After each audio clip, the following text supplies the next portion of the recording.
मेरे प्यारे बच्चों, आप सभी का स्वागत है आपके अपनी यूट्यूब चैनल ट्रिकी नंबर 1 में। इस वीडियो में हम लोग हिंदी विराम चिन्ह को यहाँ पर समझेंगे, ठीक है। और यहाँ पर आपको सभी प्रीवियस ईयर के प्रश्न मिलेंगे जो आपके एग्ज़ाम के लिए काफ़ी ज़्यादा इम्पॉर्टेंट हैं। तो आप लोग इस वीडियो में लास्ट तक बने रहिएगा। और हम लोग इससे पहले वाले वीडियो में 50 प्रश्नों को पढ़ चुके हैं और यहाँ पर हम स्टार्ट करते हैं प्रश्न नंबर 51 से।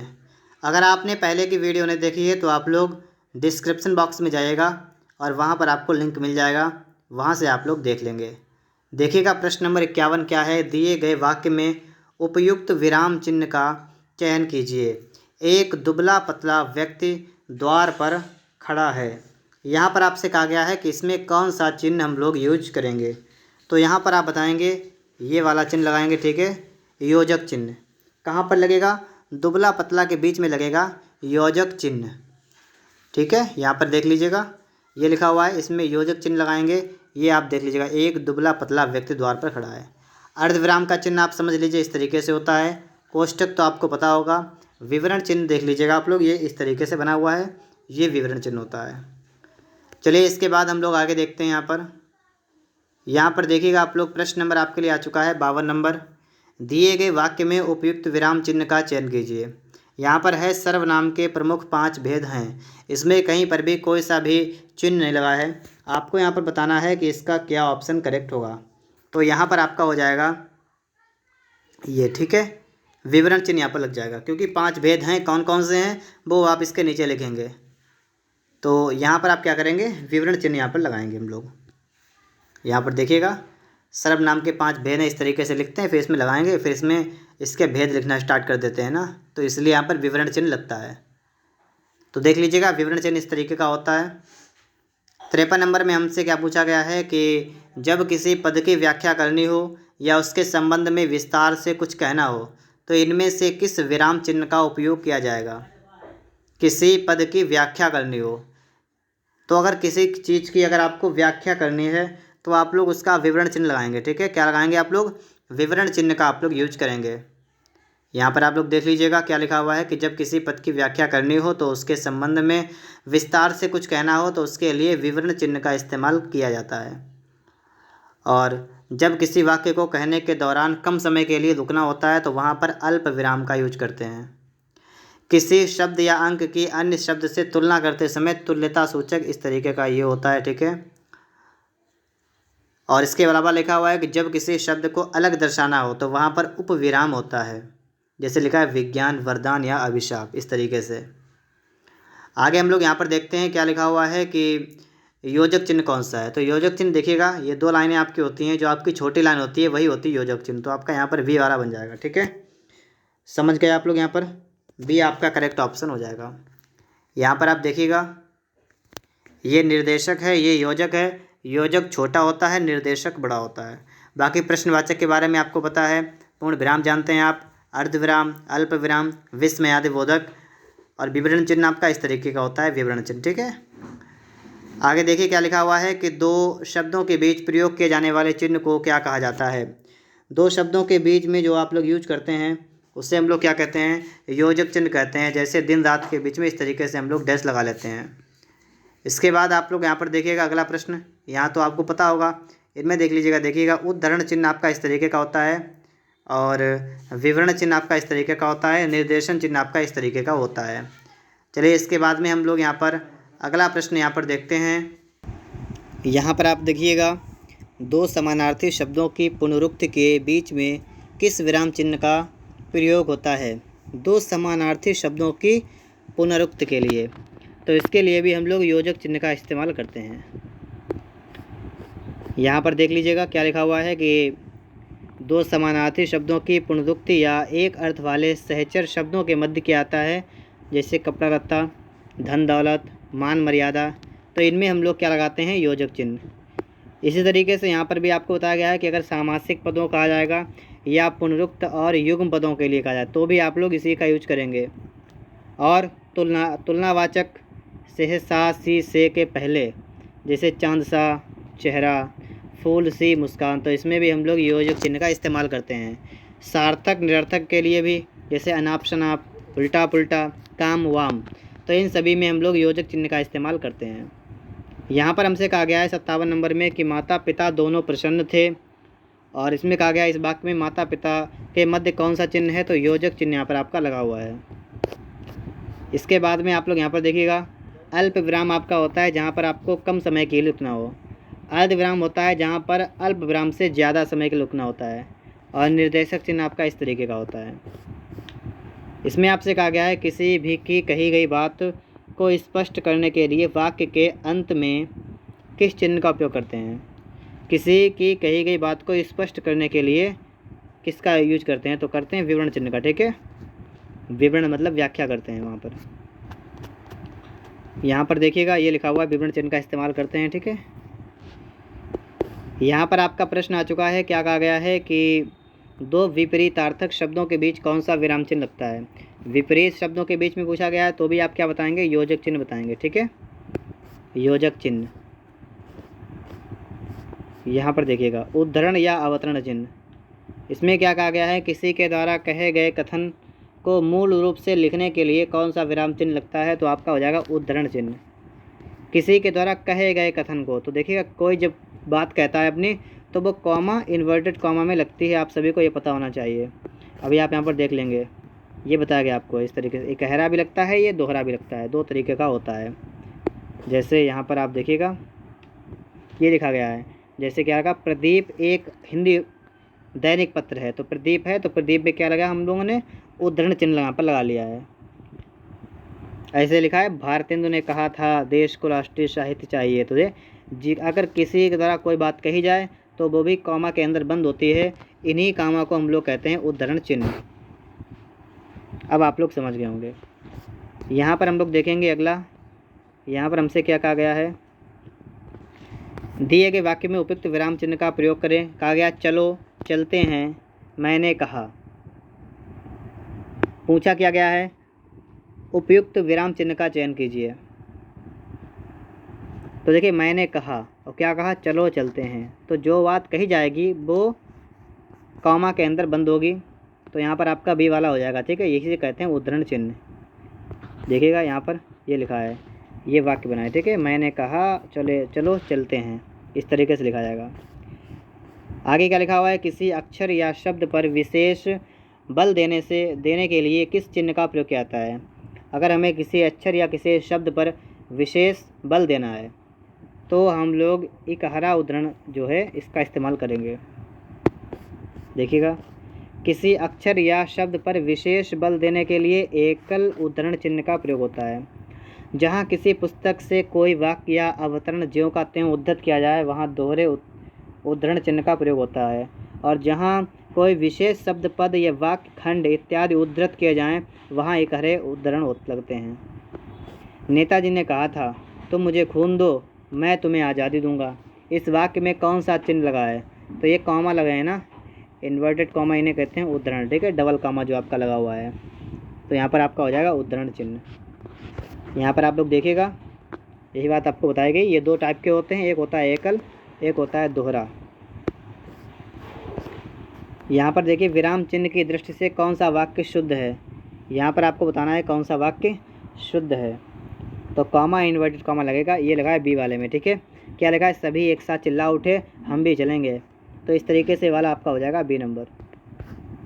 यहाँ पर आप देखेंगे ये लिखा हुआ है। ठीक है, यहाँ पर आप देखिए अन्य में। ठीक है, अन्य के अंतर्गत आपके सभी मिक्स में होंगे। जैसे लिखा है, किस वाक्य से में उचित विराम चिन्ह प्रयुक्त हुए हैं। क्या तुम कल मुझसे मिल सकोगे। अजी क्या ऐसा हो पाएगा, मैंने पूछा क्या बात है, उफ़ कितनी गर्मी है।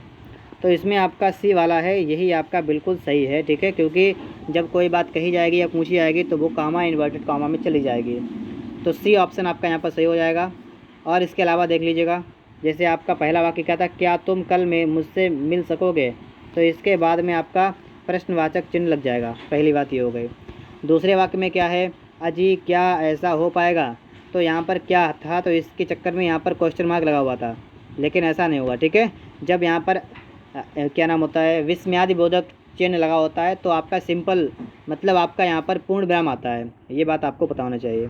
ऐसे यहाँ पर है, कि उफ कितनी गर्मी है, तो यहाँ पर भी फुल स्टॉप मतलब पूर्ण विराम ही आपका यहाँ पर आने वाला है। 66 नंबर में आपसे कहा गया है कि सही विराम चिन्ह युक्त वाक्य का चुनाव कीजिए। सुनो सुनो वह गा रही है।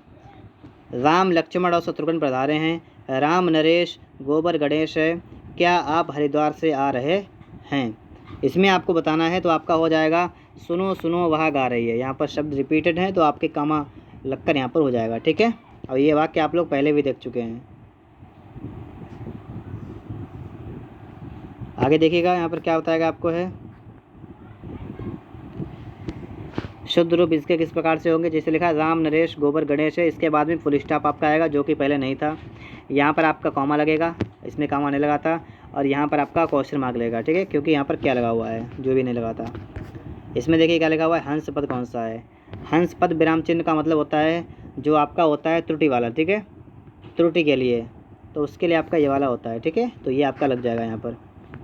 यहाँ पर आप लोग देखेंगे दिए गए विराम चिन्हों में से हंस पद विराम चिन्ह है जब किसी वाक्य को लिखते समय कोई शब्द छूट जाता है तो वाक्य में सुधार करने के लिए हंस पद का यूज होता है।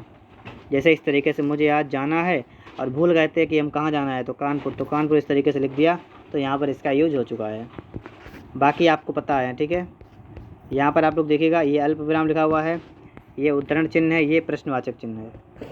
6 नंबर को हम लोग यहाँ पर देख लेते हैं। 6 नंबर में हमसे क्या कहा गया है, दिए गए वाक्य में उपयुक्त विराम चिन्ह का चयन कीजिए। क्या है कि निरंतर लगातार व्यायाम करते रहने से देह स्वस्थ होता है। तो देखिए निरंतर का मतलब होता है लगातार।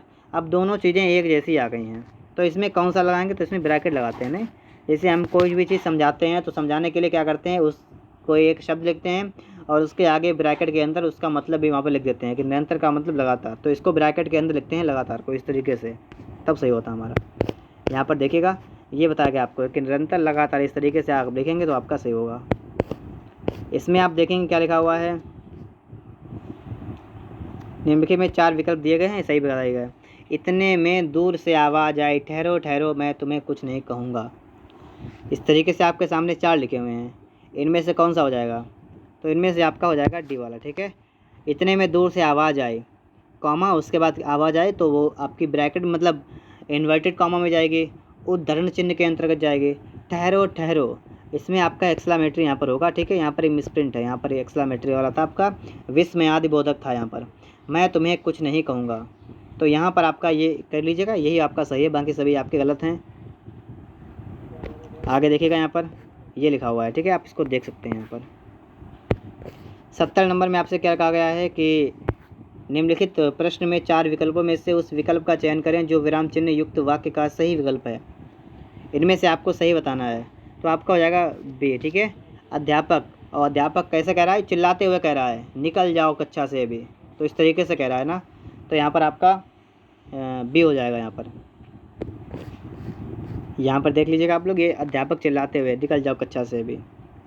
अगला है 71 नंबर में क्या लिखा है, दिए गए वाक्य में उपयुक्त विराम चिन्ह का चयन कीजिए। यहाँ पर आपको चयन करना है, बताना है कौन सा इसमें विराम चिन्ह लगेगा। क्या प्रधानाचार्य आज नहीं आए हैं, अब जब इसमें क्या लगा हुआ है तो आप समझ सकते हैं यहाँ पर हैं कि प्रश्नवाचक चिन्ह यहाँ पर आएगा।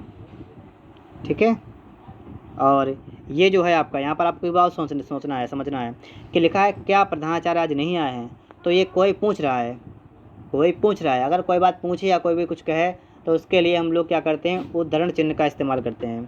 तो यहाँ पर जब कोई पूछ रहा है तो इस कंडीशन में यहाँ पर क्या हो जाएगा, देखिएगा आप लोग, यहाँ पर ये लिखा हुआ है, ये डी नंबर आपका हो जाएगा। ठीक है, इस तरीके से होगा कि क्या प्रधानाचार्य आज नहीं आए हैं, और इन्वर्टेड कॉमा में बंद होगा और क्वेश्चन मार्क लग जाएगा। दिए गए वाक्य में उपयुक्त विराम चिन्ह का चयन कीजिए। हम आकाश का वर्णन करते हैं, पृथ्वी का वर्णन करते हैं, पर कीचड़ का वर्णन कभी किसी ने किया है। तो इस वाक्य में आपका क्या आएगा कि हम आकाश का वर्णन करते हैं, कॉमा लगेगा यहाँ पर, फिर लिखा जाएगा पृथ्वी का वर्णन करते हैं, और उसके बाद में लिखा है पर कीचड़ का वर्णन नहीं करते हैं। तो यहाँ पर देखिएगा कभी किसी ने किया है, इस तरीके से है, तो पहले तो कॉमा आएगा, अगर कॉमा देखें तो आपका ए वाले में है, तो आपका ए वाला यहाँ पर करेक्ट होना चाहिए। अब इसको देख लेते हैं हम लोग यहाँ पर, ये देखिएगा इस तरीके से होगा कि हम आकाश का वर्णन करते हैं, कॉमा लग गया, पृथ्वी का वर्णन करते हैं, पर कीचड़ का वर्णन कभी किसी ने किया है। तो यहाँ पर हमसे एक प्रकार से हम कह सकते हैं, यहाँ पर हमने पूछा है, ठीक है, कि हम आकाश का तो वर्णन करते हैं और पृथ्वी का वर्णन करते हैं, लेकिन कंडीशन ये है कि क्या कभी किसी ने कीचड़ का वर्णन किया है। तो ये प्रश्न है ना, तो प्रश्न अगर पूछेंगे तो प्रश्नवाचक लगाएंगे, तो उसी हिसाब से यहाँ पर प्रश्नवाचक आ गया है, ठीक है। ये प्रश्न किया जा रहा है हमसे। 73 नंबर में क्या लिखा हुआ है कि उपयुक्त विराम चिन्ह, और लिखा है आज MA परीक्षा के नतीजे आ गए हैं।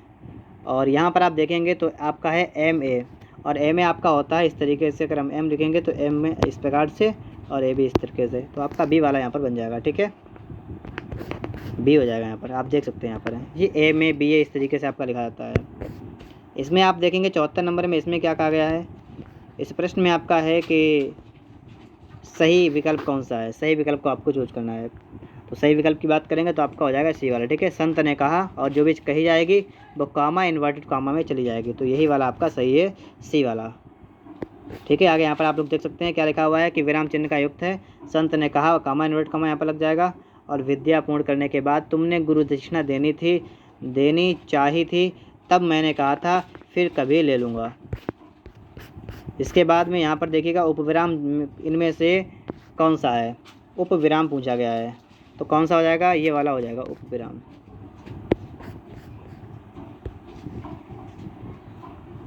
आगे देखिएगा इसमें एक श्री कामता प्रसाद गुरु के अनुसार विराम चिन्हों को किस भाषा से लिया हुआ माना जाता है। इम्पॉर्टेंट यहाँ पर है आपका, तो आप बताएंगे अंग्रेजी से। कहाँ से, अंग्रेजी से लिया हुआ माना जाता है। हिंदी में 20 प्रकार के विराम चिन्हों की चर्चा की गई है, लिया कहाँ से गया, अंग्रेजी से। किसमें उचित विराम चिन्ह का प्रयोग किया गया है, MA BEd, तो MA दोनों में फुल स्टॉप और BEd, तो इस तरीके से आपका C वाला हो जाएगा, ठीक है। इसमें क्योंकि MA हो जाएगा अलग, कॉमा लगेगा, BEd अलग जाएगा। इसके बाद में यहाँ पर बताया गया लाघव चिन्ह के बारे में। लाघव चिन्ह क्या होता है, जिससे संयुक्त राज्य अमेरिका है, इसमें क्या करेंगे हम इस तरीके से पॉइंट लगा लेंगे, संयुक्त राज्य अमेरिका, इस तरीके से लिख देंगे इसको।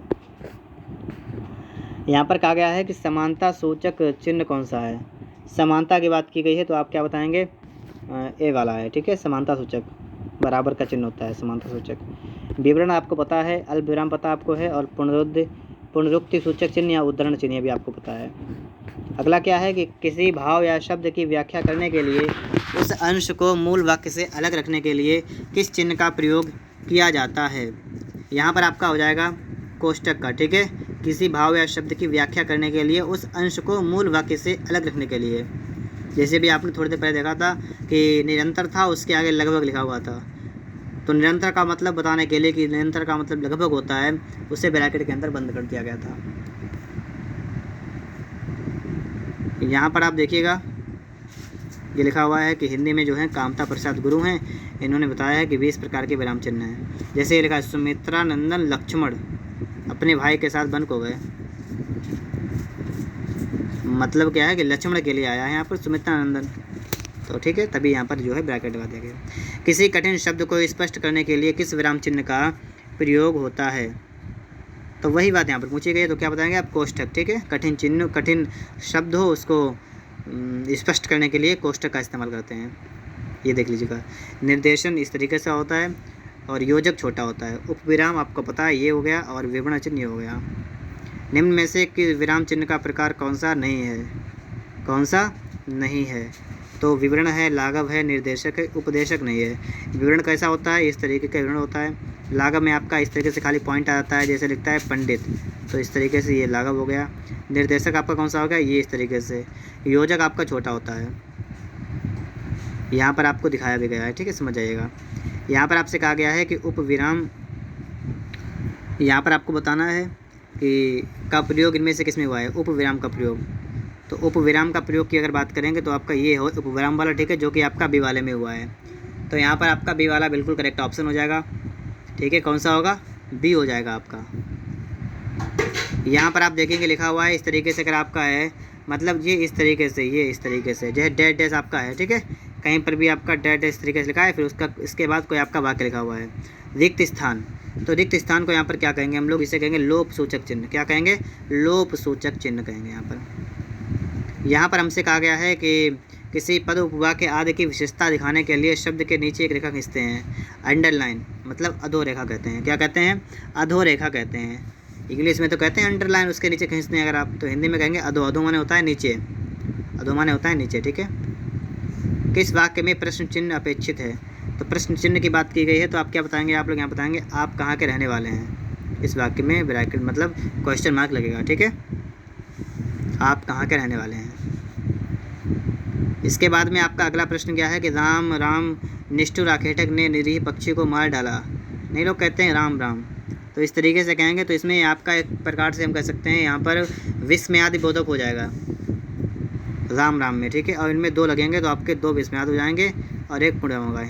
लास्ट में आपका होगा पूर्ण विराम। कैसे? यहाँ पर देखिएगा, राम राम निष्ठुर आखेटक ने निरीह पक्षी को मार डाला, इस तरीके से आपका बन जाएगा। यहाँ पर आपसे कहा गया मेरा भारत महान, यह विश्व शक्ति महाशक्ति कैसे बने, यही है महामहिम का महास्वप्न विजय 2020। इस वाक्य में कितने विराम चिन्ह होने चाहिए? तो इसमें होने चाहिए 5। अब आप सोच रहे हो कहाँ पर होने चाहिए, तो वो देख लीजिएगा आप लोग। यहाँ पर देखिएगा मेरा भारत महान, फिर यहाँ पर एक हो जाएगा यह विश्व शक्ति महाशक्ति कैसे बनी, तो यहाँ पर ये विश्व शक्ति महाशक्ति आ गया तो कॉमा लगा दिया। कैसे बने तो प्रश्नवाचक हो गया। यही है महामहिम का स्वप्न विजन 2020, तो देखिए विजन है तो यहाँ पर 2020, तो इसके बीच में योजक और ये आपका पूर्ण विराम, तो कितने हो गए? 5 हो गए, ठीक है। तो वही आपको यहाँ पर बताया गया था। अगले में कहा गया है कि हंस पद विराम चिन्ह का प्रयोग होता है। हंस पद का होता है किस लिए? ये त्रुटि वाला होता है, कहीं पर त्रुटि हो जाए तो ये होगा, ठीक है। डी वाला यहाँ पर हो जाएगा। यहाँ पर आप देख लीजिएगा सभी आपके सामने चिन्ह बने हुए हैं। फटाफट से आपको एक काम करना है, इनको रिवीजन कर लीजिएगा। बिल्कुल लास्ट है वीडियो का, ठीक है। इसके बाद वीडियो हमारा समाप्त हो जाएगा। यहाँ पर हम देखेंगे बस हो गया रहने दीजिए, इस वाक्य में अपेक्षित है बस हो गया रहने दीजिए। यहाँ पर अगर हम देखेंगे तो हमारा एक अल्प विराम आएगा, एक पूर्ण विराम आएगा। बस हो गया कामा लगेगा, रहने दीजिए फुल स्टॉप लगेगा। देख लीजिएगा यही होगा ना, बस हो गया रहने दीजिए कामा फुल स्टॉप। 90 नंबर में आपका क्या है कि साकेत एक महाकाव्य है में 2 विराम चिन्हों का प्रयोग हुआ है। कौन कौन से विराम चिन्ह हैं? साकेत, उसके बाद में लिखा है एक महाकाव्य है और में किन 2 विराम चिन्हों का प्रयोग किया गया है। तो यहाँ पर आपका एक तो है पूर्ण विराम, एक है उद्धरण चिन्ह, ठीक है। पूर्ण विराम लास्ट में लगा है, उद्धरण लगा है साकेत के पास में। इस तरीके से हमारा यहाँ तक ये वीडियो जो है ये समाप्त हो गया है। अगर आपको वीडियो पसंद आया है तो आप लोग वीडियो को लाइक करिएगा। अगर आप लोग चैनल पर पहली बार आए हैं तो आप लोग चैनल को सब्सक्राइब भी कर लीजिएगा। मिलते हैं नेक्स्ट वीडियो में।